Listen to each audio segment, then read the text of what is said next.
about money in a vet practice and watch the room go quiet. Bring up pricing, revenue, or compliance numbers, and suddenly the team that lights up over patient care goes cold. It's like business is somehow the opposite of caring, but it isn't. And that disconnect is costing practices more than they realize. Welcome to the Veterinary Business Podcast, where practice owners get strategies and build stronger teams along with stronger businesses. So I'm your host for this session, Don Adeesha. It's great to have you here. Today, I'm joined by Senani Ratnayake. She's a registered veterinary technician, a leadership strategist, and the founder of Motivatum Consulting. With over 2 decades inside the veterinary practice, she spent her career helping vet teams see something most never do: the real impact of their everyday choices on the veterinary business. Now, together we are going to discuss how to talk about money and efficiency without losing your team's heart. So by the end of the episode, you'll have the tools for a total mindset shift from seeing the business as a necessary evil to seeing it as the engine that makes high quality medicine possible. This episode is brought to you by Echo Marketing, the team helping veterinary practice owners grow without burning out their people. Welcome to the podcast, Senani. Thank you so much. I'm super excited to be here.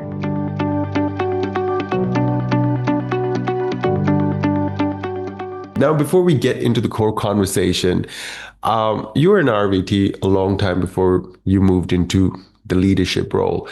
When you were starting out on the clinic floor, did you ever imagine you'd be the one defending the business side of the practice? No. I was right alongside my fellow team members thinking that business was a bad word, honestly, and thinking, what do I know about business? I'm not a business person. I have no business, pun intended, I suppose, getting involved in any of that, And so, no, I honestly would never have thought that I'd be sitting here on a podcast with you now talking about business and how important it is for veterinary teams to understand that side of it, for sure. Now that's a great point you mentioned, because, is it my business to consider about the overall health of things, right? Yeah. You always put yourself on the sideline. So why do veterinary teams often feel uncomfortable talking about the business side? And where does that discomfort really come from? I have so many answers to that question. There's so many different things. And I think it depends on the person a little bit as well. One of the first things that comes to mind that just makes people feel uncomfortable is they perceive that there are conflicting values. If I perceive I'm in veterinary medicine because I love animals, I'm here to help them no matter what. And then, here's someone talking about business and profit and budgets and labor and all of these words that, sound very financial, sound very transactional.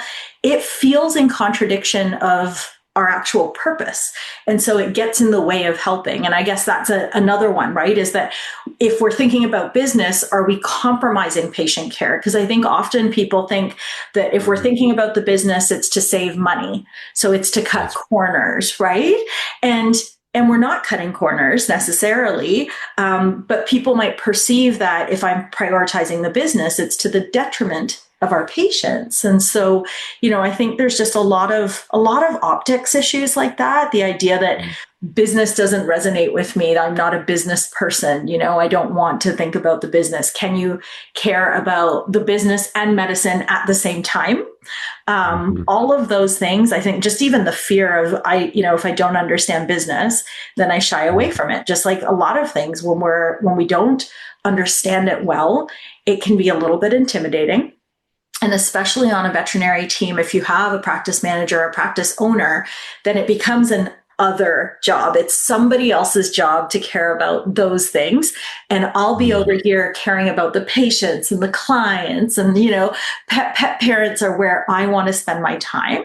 And so, yeah, I think there's so many things, we're relationship people. And so the idea of business and it being transactional and having to talk about money, whether it's to pet parents or whether it's about money in the practice itself, it takes away from, I think, what people want to spend their time doing, and they don't see the value of it. So, Right. So how do we begin to end this salesman stigma where staff really feels like the dealers instead of healers? yeah, I always like to talk about the fact that we're not salespeople, we're advocates. I don't ever want someone to feel like they are selling something that isn't in the patient's best interest or isn't in the pet parent's best interest. And sometimes there's something that's specifically for the patient's interest or the pet parent's interest, and sometimes it's in both's best interest. And either way, if we are recommending something and if we are exchanging money for a service or a product that is in their best interest, then you're yes, fine selling because money's exchanging hands, but you're advocating. You're doing the right thing. And so I think it's really important that we remember sales is also not a dirty word, just like business isn't a dirty word. It's not a bad thing.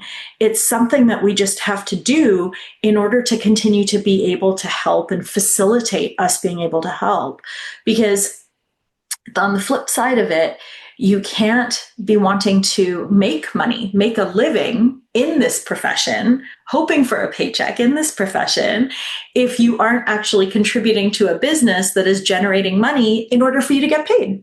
And that doesn't mean it has to, generate money for the wrong reasons, or we have to sell dirty sales tactics, be slick salespeople, selling things that aren't necessary. We don't have to do that. We can do more than enough good work by just making recommendations that our patients actually need and will benefit from. And yes, money will exchange hands, and then you can sleep at night because you've been advocating appropriately. So Now, with the pet inflation hitting 2025, 2026 reports, do you think techs are just scared that they're pricing people out of pet ownership? absolutely, it could be that. I mean, I think it's hard for everybody. I think all of us are also consumers. And Yeah. we see price increases everywhere right now. It's not just in veterinary medicine. And so as consumers, I think we are cost conscious. I think we are price sensitive. Depending on where you are when you're watching this, I'm in Ontario, I'm in Canada. We don't get a bill for healthcare. And so we don't really have a good understanding of what things do cost because we never see those invoices. So then everything is just relative, right? And yeah, I think one of our biggest challenges when we're talking about money is perception of value. And it's not our client's perception of value, it's our own perception of value of ourselves. I think that we are not great at perceiving our own value, especially our professional services, not products that come in a box or in a bottle. Our actual services, our time, our education, and what that's actually worth. I think that if we can't value that appropriately, it's really difficult to then convey that value to somebody else. That's very interesting. Now, how can leaders help team members really connect business concepts to things that they already care about? I think, you use the right word. It's connection. We have to really make sure that we're connecting things that are business oriented to things they care about, which means first we have to figure out, so what do they care about? There's a chart that I've used for a really long time. Well, I guess it's not a chart. It's a set of questions, I suppose. And I'll distribute it to the whole team and we'll all fill it out together. And it's essentially a what's important to you chart. And so the first section is what's important to you. And it's helping animals through things like better equipment and having more continuing education, having better adherence from our pet parents, doing renovations in the practice, getting more services, having better equipment, all of these types. So they have a bigger team, right? So helping animals through all of those things. So what's important to you, and they circle it or they write in their answers. And then what's important to you for feeling supported and valued. And in that section, it's things like, of course, wage increases and bonuses, but also, not feeling overworked and positive feedback and developmental feedback, performance evaluations, even just the idea of, it's important to me to feel valued and supported by having my ideas heard and understanding the bigger picture. So they go through and they answer these questions. And once we determine, okay, what are the things that are important to you, then we talk about what do we require as a hospital in our practice environment to prioritize these things that are so important. And honestly, inevitably, it's not a trick question. It's just that inevitably, it always comes down to two things, and that's time and money. And so when we realize that in order to have these things that we want, that we value, that are important to us, it requires time and money, it allows us to drive a case for, okay, we need to be more efficient. We need to be more productive. We need to be more profitable. It opens the door to have those conversations because we've anchored it to things that we've already determined we do actually care about. Okay, now something you mentioned over here, how can you feel more supported? And sometimes there's that option of being overworked. But according to this great report that I'm sure everyone in the veterinary community knows by now, the AVMA's report on like the mass exodus that is happening with the veterinary technicians and also the reasoning behind it. One is the reimbursement, and the second most popular reason is underutilization. So how can you be overworked, but also commend that the reason why you're leaving the veterinary industry is underutilization? Can you give us some insight into that? Yeah, I can try. I mean, what comes to mind for me when I think about the practices that I work with, what comes to mind is that sometimes we are overworked with things that other people could be doing. And the same is true for veterinarians. Like it trickles down. If veterinarians are doing technician work or veterinary nurse work, if veterinary technicians are doing the work that vet assistants could be doing, then you don't feel as valued. You don't feel like you're using your time appropriately, like they're making the most of your education and of your expertise. So that can feel exhausting. Even if it's easier work, it's draining, it's exhausting, it's not empowering at all. And so then it becomes an issue, right? Then it becomes that it's impacting job satisfaction. So I can see there being a bit of an issue there, a disconnect when it comes to what am I being overworked by? And then the flip side is I think there are certain environments where people are overworked, where maybe it might not be that we are literally actually understaffed, but if we're not being efficient, if we don't have good systems in place, if we don't have good protocols in place, if we are not utilizing our people appropriately and our time appropriately, then we can sometimes feel like we're just spinning, right? Working and getting nowhere. And so I think that can also be an issue, is just having those inefficiencies that then lead to us feeling exhausted at the end of the day and unproductive. We don't still have the outcomes that we wanted, right? So I think that that's an issue. And that just compounds back to the business owner in what you mentioned, time and money is required for basically everything inside the practice. So if you're underutilizing that license, you're really selling yourself short as well. That's it. Yeah, that's it. Exactly. Now, what business information should veterinary teams actually know? And how can leaders really share it without it feeling overwhelming? I suppose that ties to your other question. I think, I mentioned before that I think it's really important that we look at efficiency. These are my favorite three: efficiency, productivity, and profitability. And so I love talking about, what is the type of environment we want to work in? So what would it look like if we were less efficient in our hospital? And what would it look like if we were more efficient? What would it look like if we were less profitable, more profitable, less productive, more productive? When we talk about it as a group, we discuss it. And then we talk about, so why does that matter? And how does it benefit us? Because of course, at the end of the day, we want to be in a place where we're more efficient and more productive and more profitable. But what does that really look like? What does that mean? I need to be doing, I need to be contributing, you need to be contributing, you need to be contributing in order to get there. So I think that's an important starting place. Sometimes people think if we're going to talk to the team about business, we have to get into the dollars and cents and open up the books. And Yeah. One has nothing to do with the other. Opening up the books is not your pathway to talking about business necessarily. It depends on Mhm. your team, right? It depends on where they are now, what they already understand. It can be incredibly overwhelming to just start using language and dollars and things that aren't relatable, things they can't connect to, as your starting point. And so Mhm. maybe just choosing something that they already know, that they care about, that they're already on board with. Sometimes I'll do things with teams where we'll look at something we did in a previous year over where we are now, or in a previous season. So even things like wellness screening, right? So if we look at wellness screening, how many wellness screenings did we do in the month of May in 2025? How many did we do in the month of May in 2026? How many did we do in June? What do we think is possible for this June? And make it a Yeah. little bit fun, make it a bit of a game, and talk about the fact that, yes, do we want to increase the number of wellness screenings?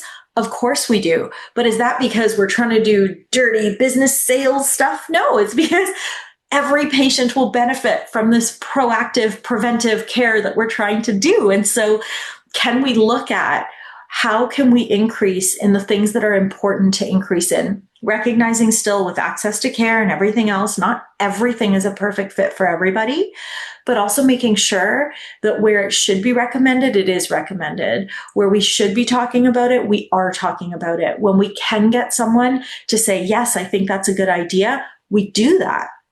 And so Mhm. when we can make some choices like that, choose some things that they care about. I've even done this with fecals. We have a little who cares about poo kind of thing, and we have a game, and it can be so interesting to start to drive business discussions by looking at things tactically, things that we care about and we already know about. We don't need to dump everything at the team all at once by opening books and talking in terminology they don't understand. We need to start by getting them excited that when we do something that benefits our patients, it benefits the business. And when we do something that benefits the business, it benefits our patients and the pet parents and us. That's a big Mhm. deal, I think. Okay, so start the conversation with the benefit to the patient and then lead Yeah. in. Yeah, Okay. absolutely. Now, another thing here is that frontline staff often see prices rising and feel a bit guilty towards the client, especially if their own wages aren't keeping up with the clinic's growth. Do you have anything to say to that? I mean, I think it's, this will be the case forever and always, I think, a little bit, unfortunately. And we have to remember that whatever it is, whatever wage we are currently making, we only know our situation. There are some people who aren't making that much money, but they also don't have a lot of expenses at home. And so that money stretches further. There are other people who make a lot of money, but they have way more expenses at home. And so that money doesn't stretch as far. It is not appropriate for us to put our own circumstances on somebody else and make assumptions about their situation. Is it difficult to talk about money? Yes, it can be difficult to talk about money, especially when we don't perceive the value.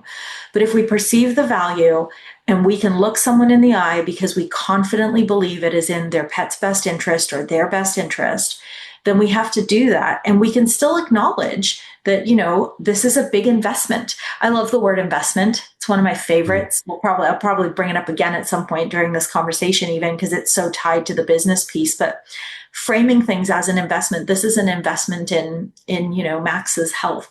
That kind of thing goes a long way.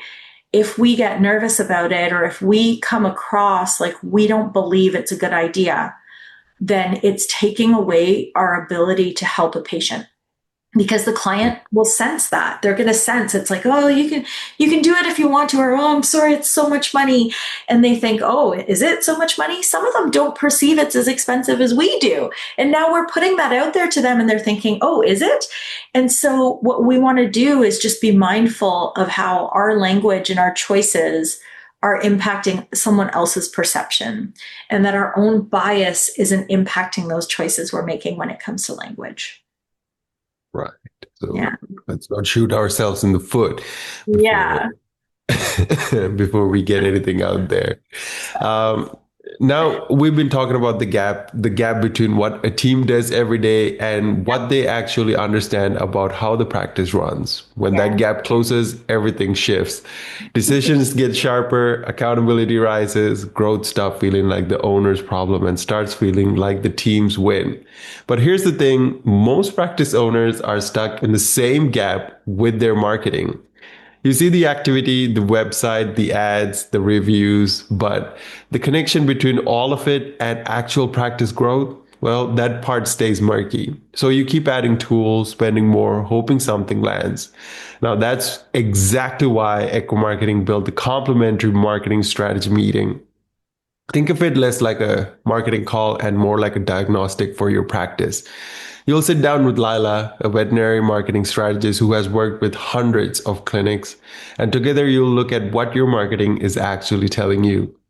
What's bringing in new clients, what's quietly costing you, where the leaks are in your client journey, and what a focused 6-month growth plan could look like for your clinic, your market, and your goals.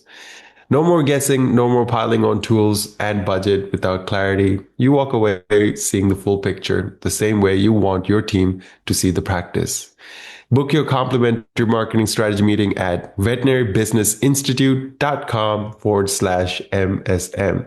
I'll repeat that one more time. Veterinary Business Institute, that's one word, .com/MSM.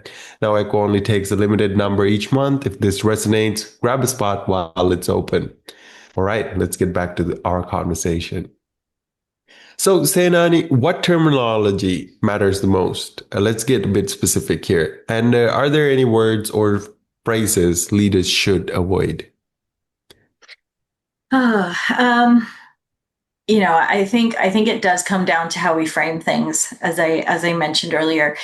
It's important to note here that our goal, it's okay if our goal is to make money, but there are right ways to make money and wrong ways to make money. And there are plenty of right ways to make money that align with our values. And so when we're choosing our language, making sure that that is what comes across is really, really important. But framing, I've heard so often practice owners or managers say to the team, inventory and payroll are our biggest expenses. You guys cost us a fortune, like this kind of thing. And what we're doing is saying that pay is a burden. And that, frankly, can feel like a slap in the face a little bit, especially depending on the tone or the mindset of the person who's hearing it. If they're already feeling a little bit down or undervalued, it's like, oh, yeah, so sorry, you have to pay me. It can feel really uncomfortable for people. And so this is where, I mentioned this word earlier, investment. Payroll is one of our largest investments in operating this hospital. When we talk about our people as an investment, which, by the way, they are. So that's not us making something up. And if you don't see your people as an investment, I have a different soapbox for that for maybe another day. But, I think it is really, really important that we recognize payroll is an investment in us operating the hospital. And that tells people we value you. We're investing in you so that we can have these incredible outcomes with our patients, with our pet parents. And so instead of sounding cold and transactional, we're bringing that warmth to it.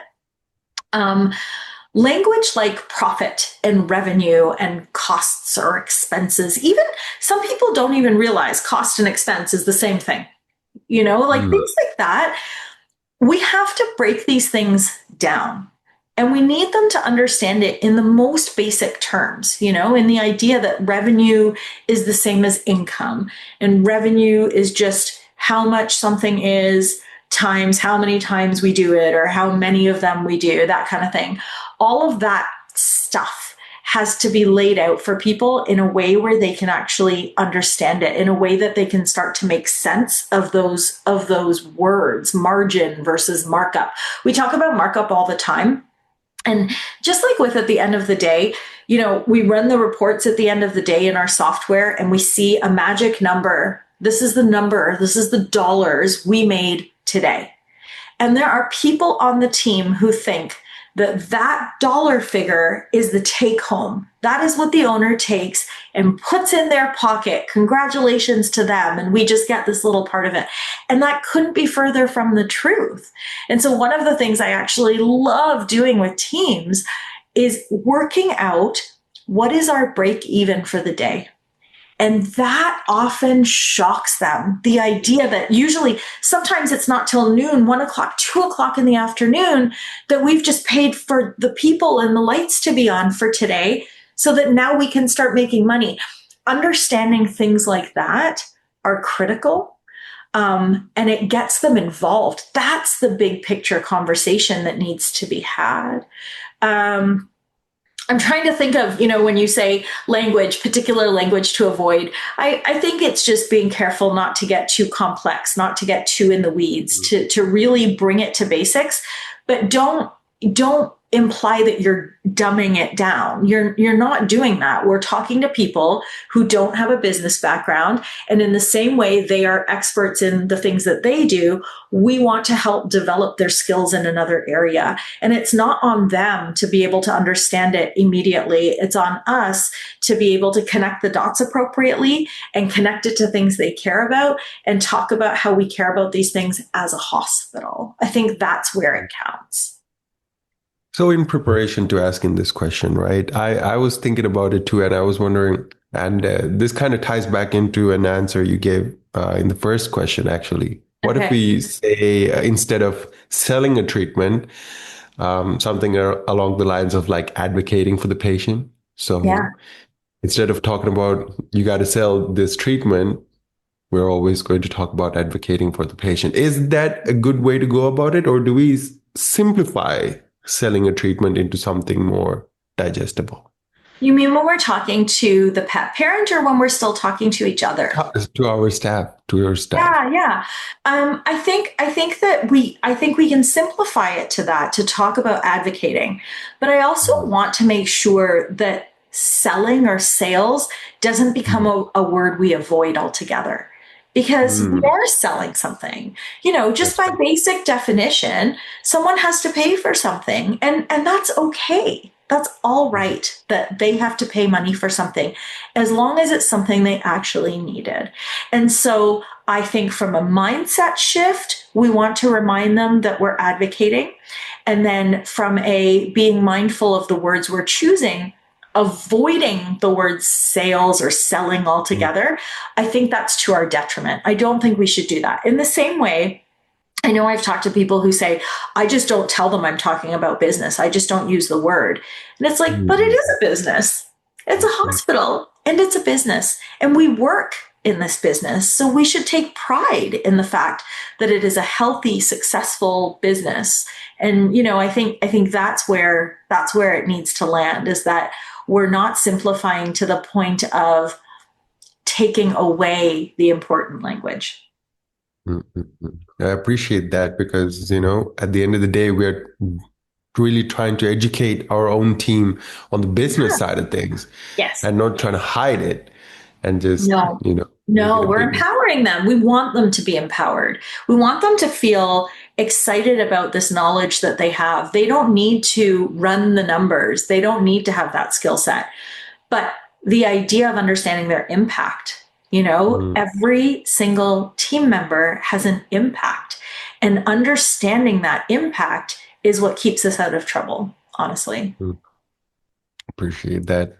Now, you mentioned earlier a couple of fun ways or practical ways we can help the whole team really see how their choices influence the health of the practice. Can you give us a little bit more on that? Yeah.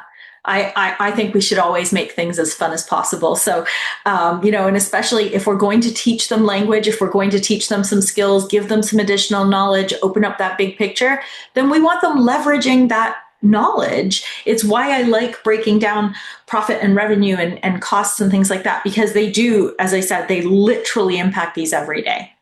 So being able to connect the dots, right? Having like, another thing I'll do with teams is I have like a little bit of a script, a little framework where they insert certain words. So when I give somebody a discount, right?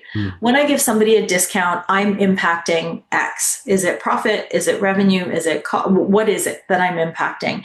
And why does it matter? When I'm trying to think of common ones. Oh, I know, one of the most common ones. When I grab a stack of gauze squares to do a nail trim and then take that whole stack where really only one got dirty, but now they've all been on the floor and we throw them in the garbage, that kind of thing. What is the impact that I'm having? I have a whole list of these actually, honestly, like it's, when I work unapproved overtime, but also good ones when I turn off the lights, when I speak up in rounds, when I attend rounds versus when I don't speak up in rounds. All of these things are connected. They connect directly to the health of our business. So can we have some fun with it? One of my team members actually came up with a bingo card for this. So you could have some real fun with it and say, how many of these did we achieve, and maybe get Starbucks or something for the team when we get a certain,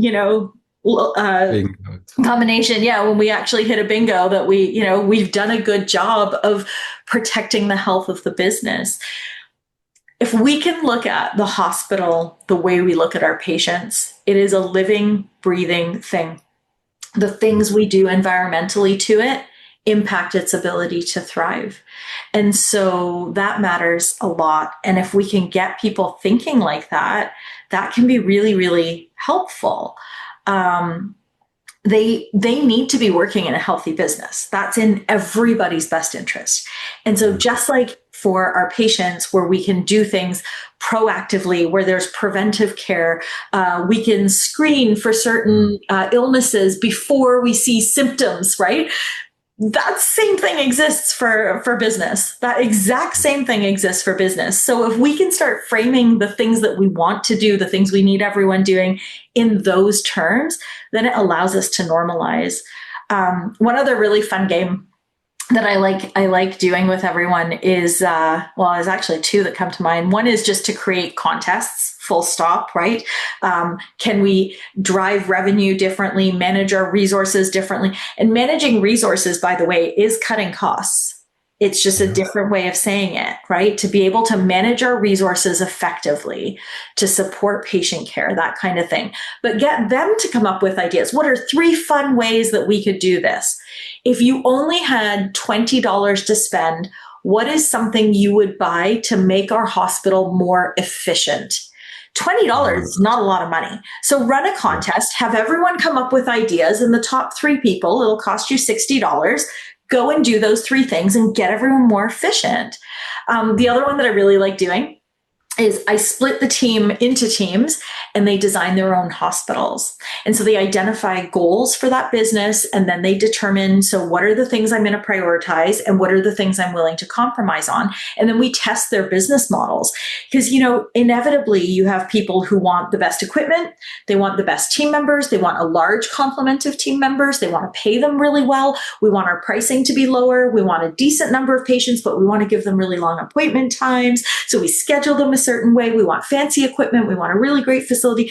We want all of the things, and they can't exist at the same time. And so when we actually build it out, then we start actually having to have conversations around, okay, if you want this and this, what are you going to give up on this side? And it just strikes really interesting conversation, and it gives people perspective, and it gets insight that you wouldn't have if you were just speaking at them. So it allows them the opportunity to wear the practice owner and manager hats a little bit and test some things out in very simple terms, but in a way that allows them to really appreciate the push and the pull, to appreciate that balance that we're constantly doing, right? We would love to give everyone everything. It's not possible. So what is possible? Turn it into a bit of a game. Love that. Gamify it. Gamifying everything. Now, Senani, we have arrived at the end of our podcast here. Okay. I would love for you to give a golden takeaway. What is the one key takeaway for our listeners from this conversation? The one key takeaway, my goodness. I think the one key takeaway is just don't underestimate what the team is capable of in understanding business and their impact on it. Everyone plays a role. in how our business operates. And yes, it might be that when you say, I want to talk to you about the business, everyone scrunches their faces and says, no, I don't want to, which we discussed. But it's just the word. It's just the word and the optics around it. It's not that they don't want to be empowered. We like being empowered. We like knowing things. And so make a real effort to empower the team with information that allows them to see a bigger picture, because it will pay off. It will pay off tenfold. The more they understand, the more they can contribute in a positive way and feel confident in how they're doing it. And then the easier it is for leaders. So that would be my key takeaway. Amazing. Thank you very much, Senani Ratnayake. Thank you. Now, how can our listeners get in touch with you and your work at Motivatum? Absolutely. You can email me. It's Senani at imotivatum.com, which I can provide you after. So Senani at imotivatum.com. You can also connect with me on LinkedIn. I would be happy to connect on LinkedIn and go from there. And then, of course, I work at Vet Alliance. So if you're in Canada, if you're an independently owned practice, we would love to hear from you in that regard as well. I work with our members all the time and love doing it. And so it's sort of a membership that pays for itself, and we'd love to have you be a member.